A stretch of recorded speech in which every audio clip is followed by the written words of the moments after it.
My name is Sean Welch. I live at 105 Canungum Trail.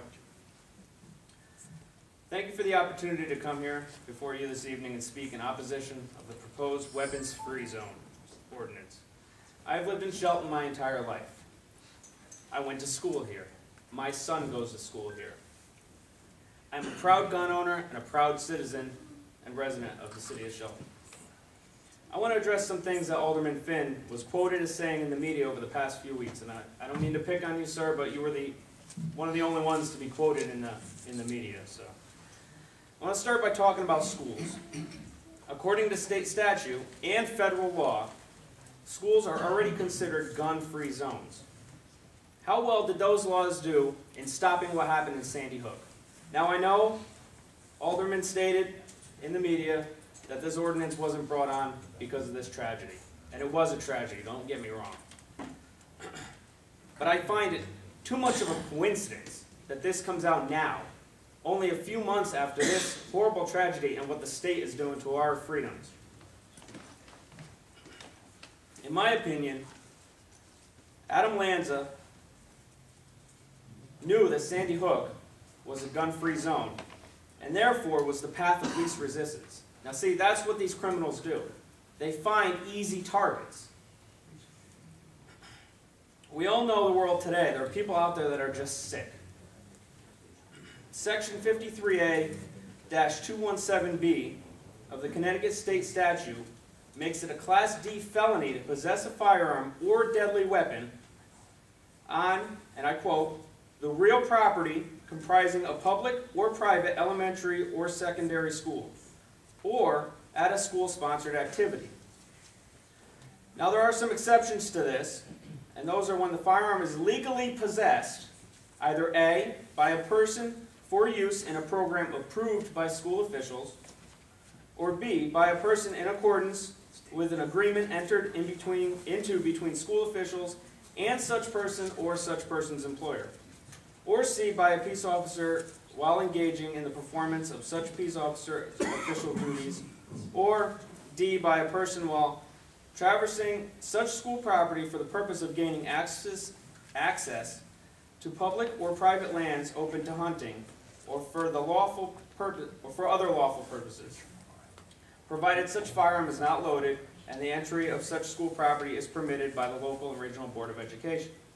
So, the state of Connecticut and the federal government has already made schools a weapon-free zone, but leaves the discretion to the local Board of Ed to allow special circumstances, which in my understanding your ordinance will not.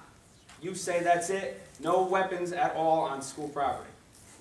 So I don't think that's very fair for our law-abiding citizens and law-abiding hunters that may need to cross school grounds to go to their favorite hunting spot. Now I want to talk about open space. Shelton has some very nice open space areas. Many people utilize the miles of walking trails and paths in the city. Whenever I go for a walk with my family, I personally choose to carry my legally purchased personal firearm. As I already stated, there are many bad people out there. And what they want to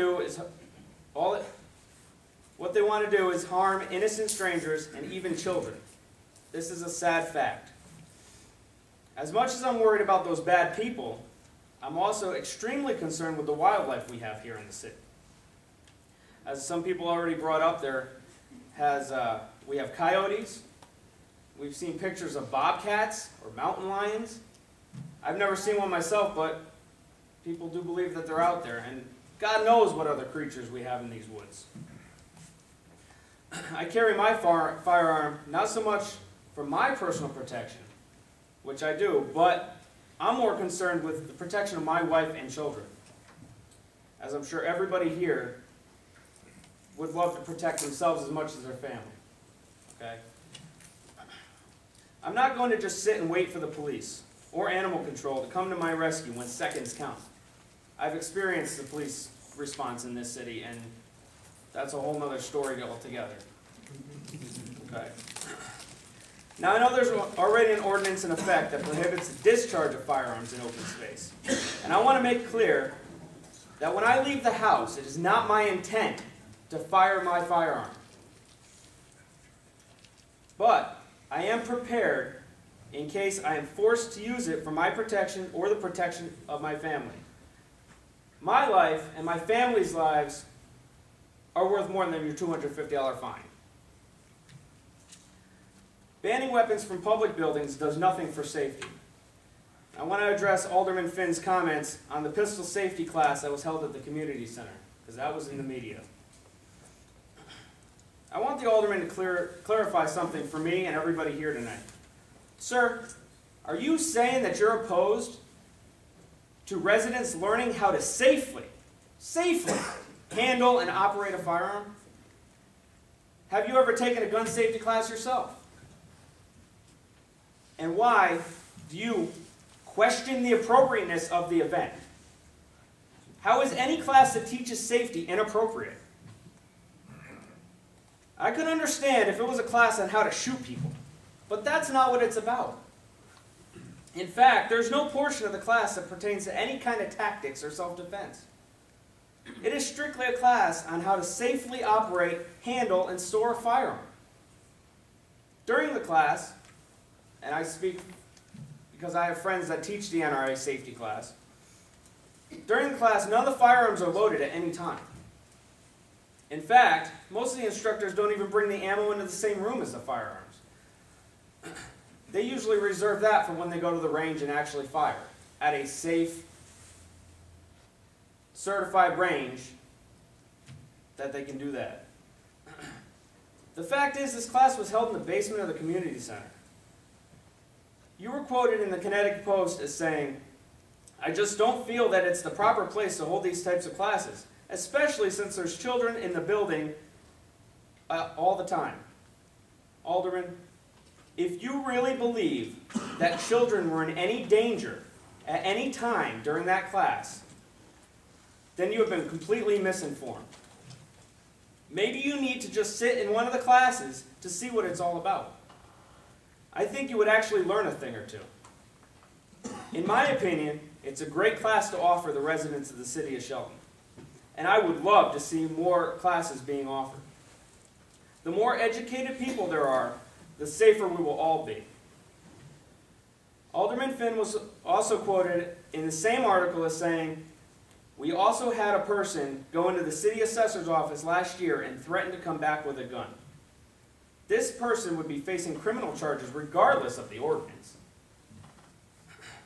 The last thing I want to reference is Alderman Finn's comments about prior incidents in Shelton. You mentioned the incident at Elizabeth Shelton School, where the Board of Ed maintenance supervisor and custodian were shot and killed before the gunman took his own life. If this would have happened at the victims' homes, we wouldn't be talking about this in 2013 when it happened in 1988. Just like nobody's talking about the numerous motor vehicle deaths that happen every year in Shelton. How about an ordinance to stop people from driving on city streets, because ultimately it'll keep them safe? How many people have been killed on city property because of guns in the past year, or even the past decade? I think the board has their priorities mixed up. Let's worry about keeping our citizens safe from the real threats we face. Now, I know this ordinance is about creating a weapons-free zone, but what we're really talking about is a gun-free zone. Let's face it. That's what's in the media now. That's the hot topic. Let's be honest. Is anyone really going into a school or a public building with a crossbow? Is that a real problem here in the city of Shelton? Granted, hunters may cross open space with their bows on their way to the favorite hunting location, as I mentioned before, but now they face a fine by doing so. I want to mention a couple other gun-free zones, okay? The Century 16 Multiplex Theater in Aurora, Colorado was a gun-free zone. Did that stop James Egan Holmes from killing all those moviegoers? Columbine High School was a gun-free zone.